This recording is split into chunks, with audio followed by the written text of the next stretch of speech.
నమస్కారం. నా పేరు భాగ్య. నేను మదర్ తల్లుల సంఘం నుండి వచ్చాను. ఈ రౌండ్ టేబుల్ సమావేశం సందర్భంగా నేను చెప్పేది ఏంటంటే, విద్యకు 15% బడ్జెట్ని కేటాయించమని ఈ విధంగా కూర్చోవడం అనేది నాకు కొంచెం బాధాకరంగా అనిపిస్తుంది.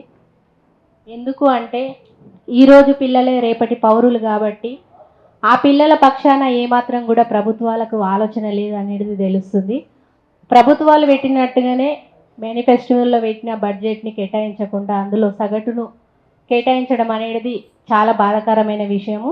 ఇంకొకటి, మేము బస్తీలలో చూస్తున్న సన్నివేశాలను బట్టి ఏంటంటే, బడుగు బలహీన వర్గాల పిల్లలే ప్రభుత్వ పాఠశాలల్లో ఉన్నారు. ఆ పాఠశాలల్లో కనీసం అక్కడైనా వాళ్ళకు విద్య దొరుకుతుందా అంటే దొరకట్లేదు. ఏ రకంగా దొరకట్లేదు. ఏ రూపంలో అంటే, మౌలిక సదుపాయాలు లేక ఒకవైపు, సరిపడ టీచర్స్ లేక ఒకవైపు, ఇవన్నిటికీ కారణం ఏంటంటే బడ్జెట్ తక్కువగా ఉండడము.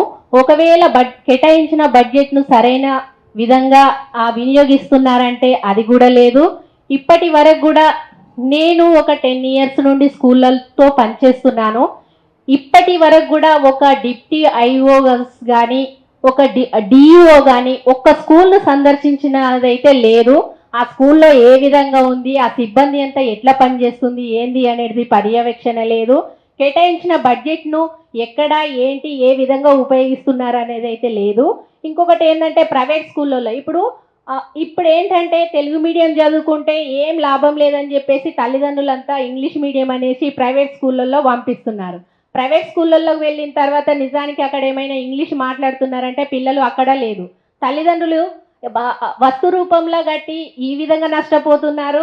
శారీరకంగా కష్టపడి ప్రైవేట్ స్కూళ్ళల్లో ఫీజులు కట్టి ఆ విధంగా నష్టపోతున్నారు. రెండు విధాలుగా నష్టపోయినప్పటికీ పిల్లలకైతే ఏ విధమైనటువంటి విద్య, నాణ్యమైన విద్య కాదు కదా, కనీస విద్య కూడా అందట్లేదు అనేది నేనైతే గమనించడం జరిగింది.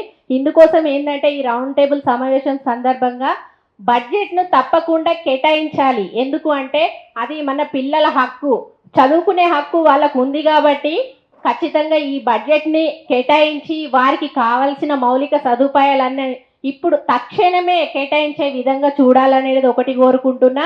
ఇంకోటి ఏంటంటే, పిల్లలకి హయ్యర్ 10th తర్వాత 10th అటో ఇటో చదువుతున్నారు కానీ 10th తర్వాత ఇంటర్మీడియట్కి వెళ్ళాలంటే సరైన కాలేజీలు లేవు. 1-2 కాలేజీలు మటుకే, ఒక 3 కాలేజీలు ఉన్నాయి సికింద్రాబాద్ సరౌండర్లా. ఆ కాలేజీల్లో గుంపులుగా ఉంటారు. ఇప్పుడు ప్రైవేట్ స్కూల్స్ నుండి లిస్టు తీసుకొని మా స్కూల్లో మా కాలేజీలో జాయిన్ అవ్వండి, మా కాలేజీలో జాయిన్ అవ్వండి అనేసి రకరకాల కాలేజీల నుండి కాల్స్ వస్తుంటాయి. ఒక్క కాలన్నా నేను గమనించింది లేదు ఏ గవర్నమెంట్ స్కూల్ నుండి కూడా పిల్లల్ని ఆహ్వానించే విధంగా. ఎందుకు అంటే కాలేజీలు లేవు. ఉన్న కాలేజీలోనే ఈ బడుగు బలహీన వర్గాల పేద పిల్లలు అక్కడికి వెళ్ళి గుంపులుగా ఉంటారు కాబట్టి కాల్స్ చేయాల్సిన అవసరము ఆ 3 కాలేజీలకు లేదు. అంటే ఎంత మేడం, ఎంత అవుతుంది అమౌంట్ అంటే, మినిమం 3 లక్షలు అవుతుందమ్మా అనేసి అన్నారు. 3 లక్షలు ఈ పేద తల్లులు ఎక్కడి నుండి కట్టగలుగుతారు? అందుకోసమైనా ఈ పిల్లలంతా చదువుకోవడం కోసము 15% బడ్జెట్ని ఖచ్చితంగా కేటాయించి పిల్లల భవిష్యత్తుని తీర్చిదిద్దే విధంగా ఉండాలని ఈ రౌండ్ టేబుల్ సమావేశం సందర్భంగా మీ అందరికీ నేను తెలియజేస్తూ, బస్తీలలో ఏ గొడవకైనా ఏ యుద్ధానికైనా సిద్ధంగా మా తల్లుల సంఘం ఉంటుందనేసి నేను ఈ సభాముఖంగా మీ అందరికీ తెలియజేస్తున్నాను.